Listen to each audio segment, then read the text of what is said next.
sibsitte olchaadha fofkadha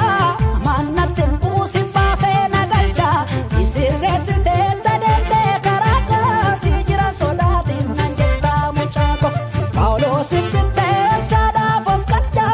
mannatin buusi baasee nagalcha si sirreessite tadeemte karaaka si jira sodaatiin nan jetta mucaako Ilaamiyaan nan beekewa Ilagaan nan beekewa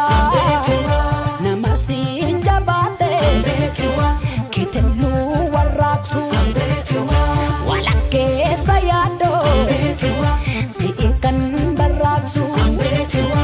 innan beekee dhaame machatti saddeessu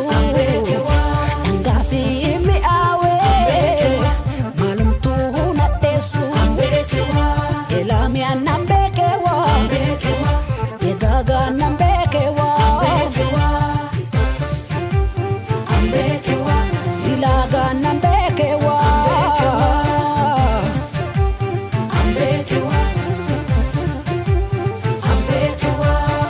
Goofta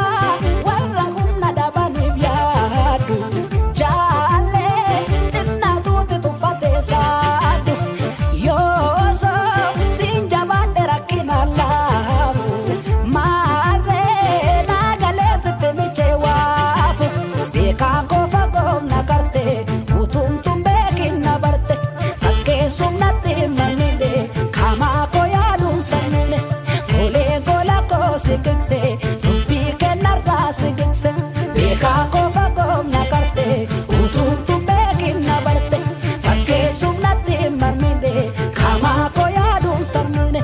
golee gola koo siqikse dubbii kennarraa siqikse Ilaamiyaan nan beekewa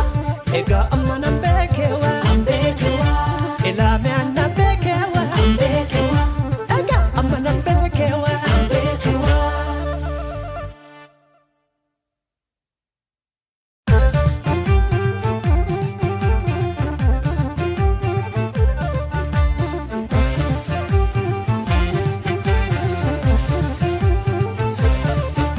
Hunda caala hunda gararraani caalchisee siin sila kaawwadhee siin jaalaadhaan attafaakoo ollee koo gaddaansi ol kaawwadhee